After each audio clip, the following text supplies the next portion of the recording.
Assalamu alaikum. Today is Wednesday, April 1st. It's 5:40 p.m. right now, and it's time for another Saudi Arabia coronavirus update. All right, so a lot of news today. It's a big day. Could be a long video. All right, let's start with the numbers. Saudi Arabia today had 157 confirmed new cases of COVID-19, bringing the country total up to 1,720 right now. 1,720 total cases in the kingdom. Total recoveries went up by 99 to 264. And there were 4 more mortalities, bringing the total of deaths in the kingdom from COVID-19 to 16.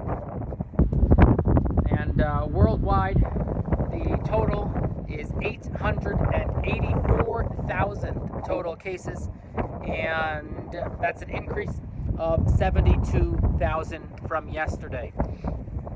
So we'll be at 1 million in about 72 hours, less than actually, probably about 50 something hours. All right, let's start with the oldest piece of news.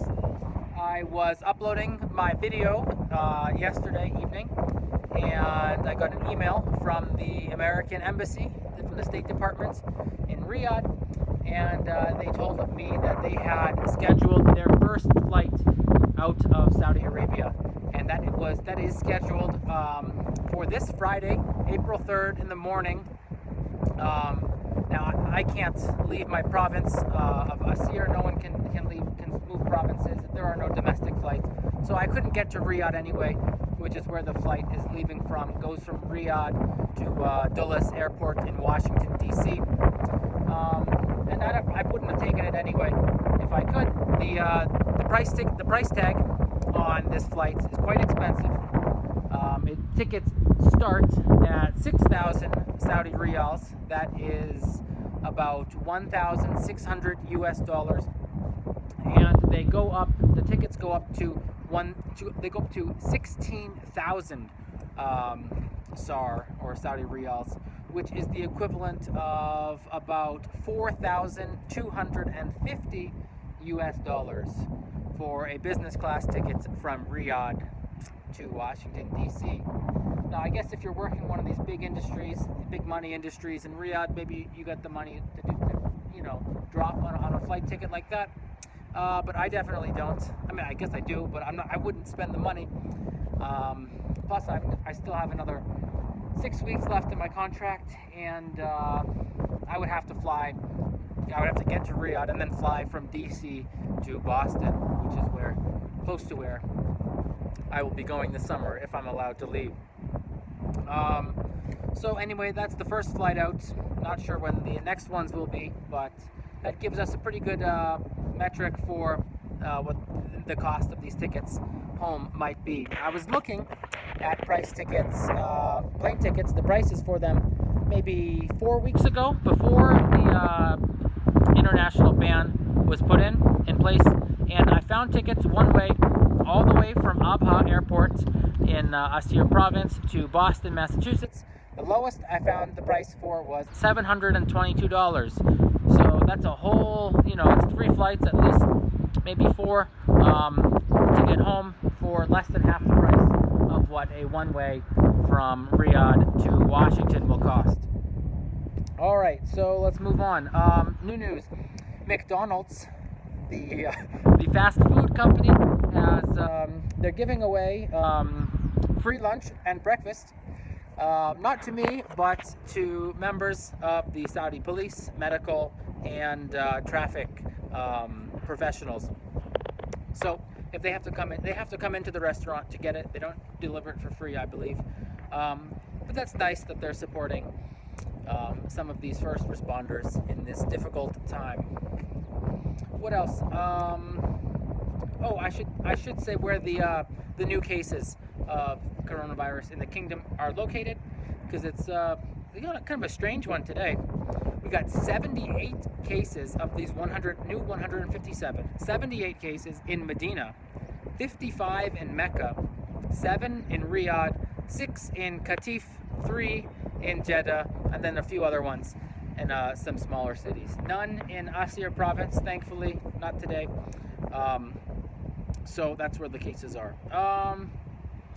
The big news is that the Saudi Arabian Hajj minister, this is the guy in charge of arranging the Hajj, which is the annual Muslim pilgrimage to Mecca, to the Kaaba, that every Muslim, if they are financially able and physically able, should do at least once in their life. They are telling people to put your Hajj plans on hold right now. There's just too much, we're just not sure what's going to happen. Too much uncertainty about the Hajj this year, which begins, I believe, on July 28th and runs for about a week. So, if they are telling us that people can't do the Hajj, then they're looking, months down the line, and it appears that either they think that Saudi Arabia may not be, fully rid of the coronavirus, or that if you are coming in from a different country like Pakistan or Bahrain or even the UK, that it might not be, those countries might not be safe, and therefore you would not be allowed in the kingdom. It's possible that by the time the Hajj comes around, you will be allowed to come if you self-quarantine for 15 days or something like that.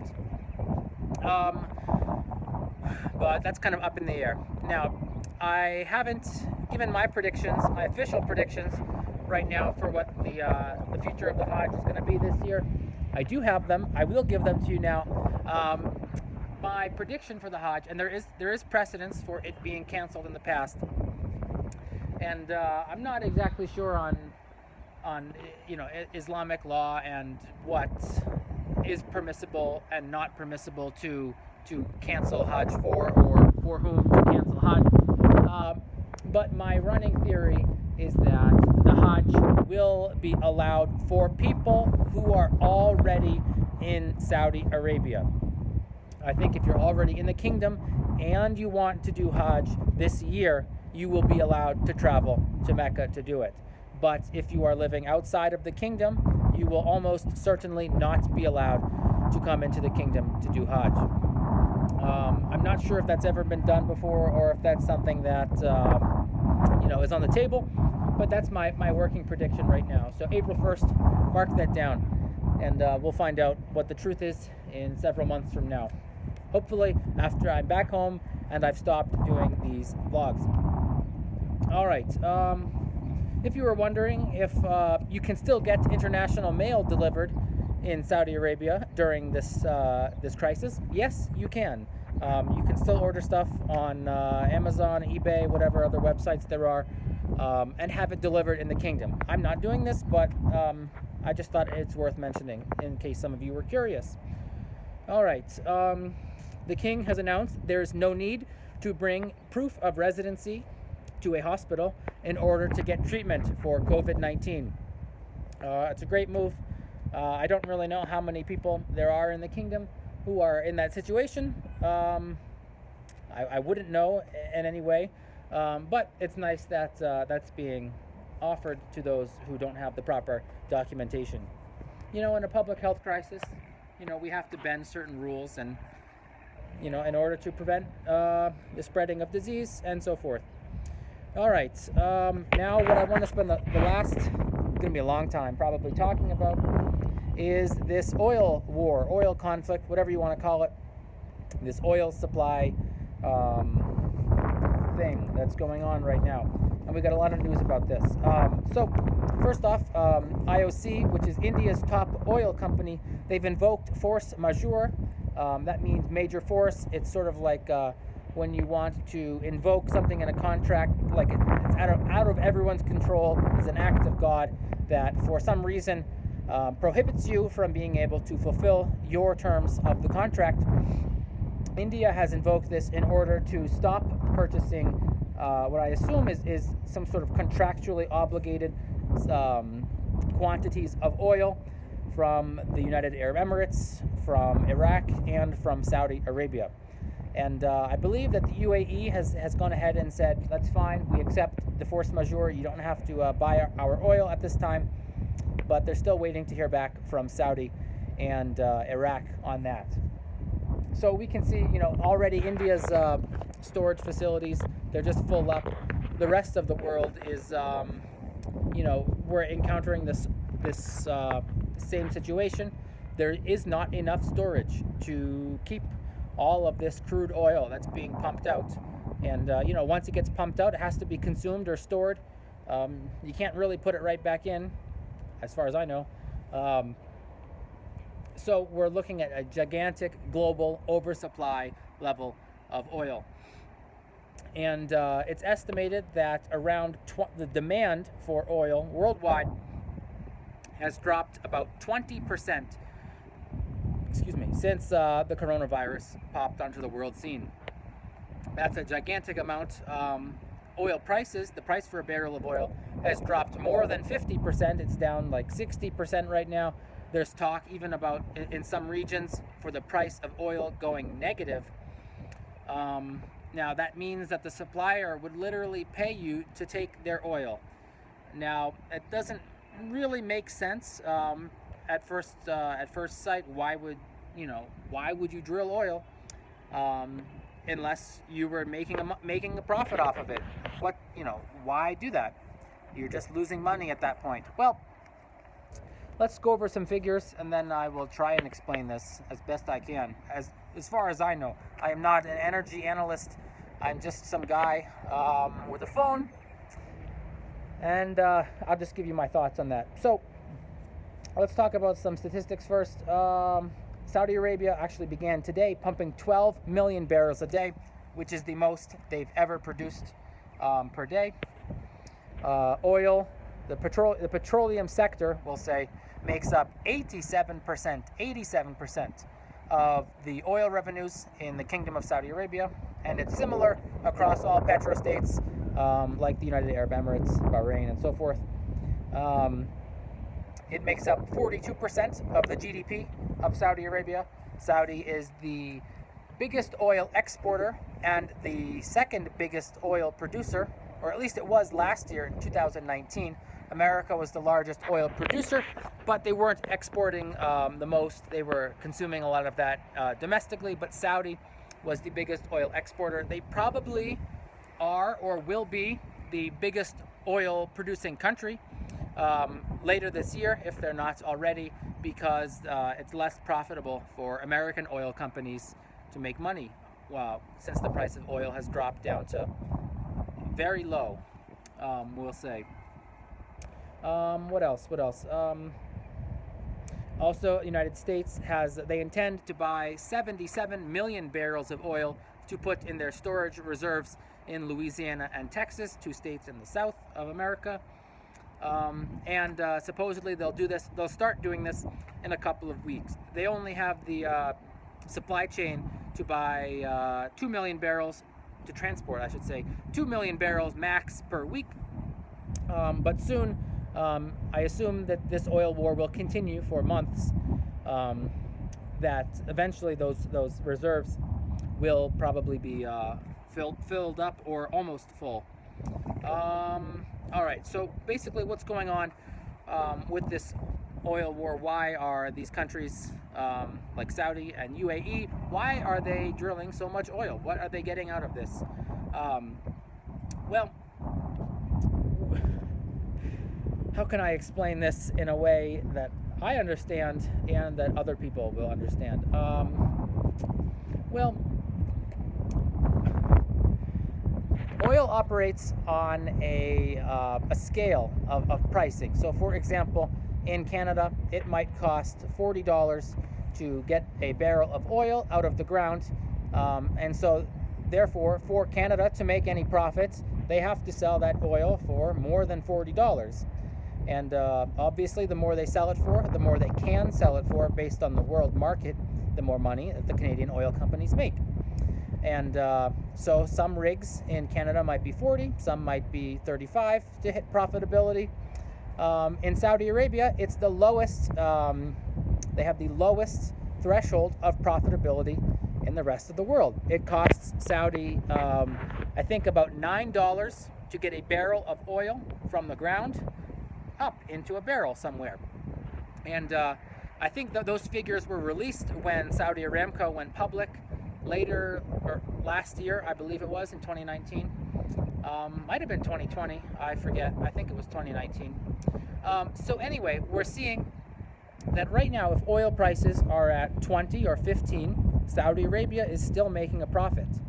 Countries like United States, Russia, Canada, Iran, Iraq, Venezuela, which is in its own disaster right now, they're not able to turn a profit on their oil, and they can't even break even.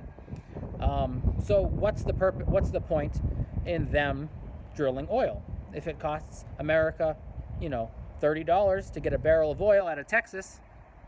Why sell it for 20? You're operating at a loss.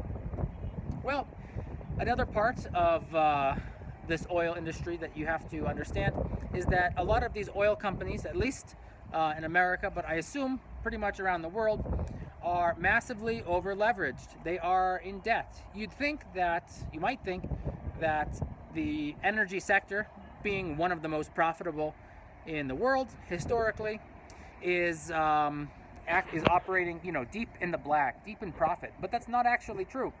It costs oil rigs a lot of money, which is financed to them by the banks. Costs them a lot of money to explore new sites for oil, to go whatever they call it, scouting for oil reserves. It costs them a lot of money to build these gigantic rigs, to staff them, to work the supply chain, all the logistics that go into it, all the insurance that goes into it, and sometimes it can take years to pay back one of these loans that these banks give them. So we see that there are a lot of oil companies, not just in America, but around the world, that are massively in debt. They're already being subsidized by some governments, most governments, I think. I mentioned the fuel subsidies in yesterday's vlog about Yemen. So we see that these oil companies are basically in deep financial trouble in America and elsewhere. So these American oil companies, Shell and all the rest that I can't remember the names of, they can't afford to be drilling all this oil. So what's going to happen to them? They're either going to, one, go out of business. And if they go out of business, then they will at least temporarily stop drilling oil, which will lower the global supply, give Saudi Arabia more control. They're using their leverage in order to dominate the oil markets and basically set the amount of oil that countries can produce and export. If the company doesn't go out of business in America, then it's going to have to restructure. It's going to have to go through some sort of pre-bankruptcy restructuring that's basically going to hurt them. Not that we care at all about American oil companies. Or thirdly, it's possible that the government will bail them out or begin seriously subsidizing oil. Now, in America, that's not a popular proposition. In fact, in a lot of the West, we're all about clean energy right now. So being able to bail out the oil companies is not a popular thing. It's not a guaranteed thing. It might not be able to be done. And if it is done, there would be massive political backlash. And speaking of political backlash, Donald Trump offered yesterday, I believe, to intervene and negotiate an end between the Russian and Saudi oil conflict. Now, obviously, for lots of reasons, Saudi pretty much said no, and I don't think Russia wanted them involved in that cease drilling anyway. And that's just a very complicated thing in its own right. And because, if Trump offers to negotiate oil price, whatever oil war end, he's almost certainly going to make it worse. So it's a good thing that we just keeping him out of this for now. I read a comment that was too long for me to quote the whole thing of in the last video, that basically said that The poster believes that the oil war is a conspiracy between Russia and Saudi Arabia against the United States and their oil market. I don't think that is true. I don't think that, the thing is, I don't think it's really much of a conspiracy between Saudi and any other country except maybe the UAE. Because countries, they don't really have friends, they just have interests. And it's in the interest of Saudi Arabia and the UAE to dominate the oil markets. And, they border each other, they both have very similar economies. This is the play, and they're making it at the right time because of the coronavirus epidemic, that they have massive leverage over oil prices and the oil market. It was a well-timed attempt for them to seize control of the oil industry, because right now, or we'll say a year later, 2 years later, after the coronavirus pandemic is over, there might be a lot of oil companies that have gone out of business, not fully out of business, they'll just be bought up by some other hedge fund or some who knows what, but it's not like Shell's going anywhere. In any case, though, they are going to have to shut down a lot of operations, which will cut their supply, which will cut the profits that they can make, which means that Saudi Arabia and the Emirates will be able to get more money. Saudi Arabia has a ton of foreign reserves, that is to say, just cash they have stockpiled. A lot of these petro-states don't have a very good credit rating, so they have to rely on a lot of extra cash that they have, that they've made and stockpiled over the years, selling oil mostly, and they can afford to operate at a loss for perhaps a decade, we'll see, and basically flood the market with oil in order to depress prices and push everyone else out of the business, or almost everyone else. Supposedly Russia has big foreign reserves too. I don't really believe that. I think they're pretty much hurting, and most of their foreign reserves, such that they are or were embezzled by various Russian state officials. But what do I know? All right, I'm sure I will talk more in another episode or many more episodes about the oil war in the future. But for now, I think we're going to leave it at this. The video is already almost 23 minutes long. So thanks for watching, guys. Like, subscribe, all the rest. If you have a comment or question that you want me to answer in a future episode, you know what to do. Please let me know in the comments below. And when I do another episode, inshallah, I will address these questions. And last thing, I do have one more, a different kind of video coming out about the coronavirus in probably 24 hours. So stay tuned for that. Thanks for watching, everybody. And good luck. Stay home.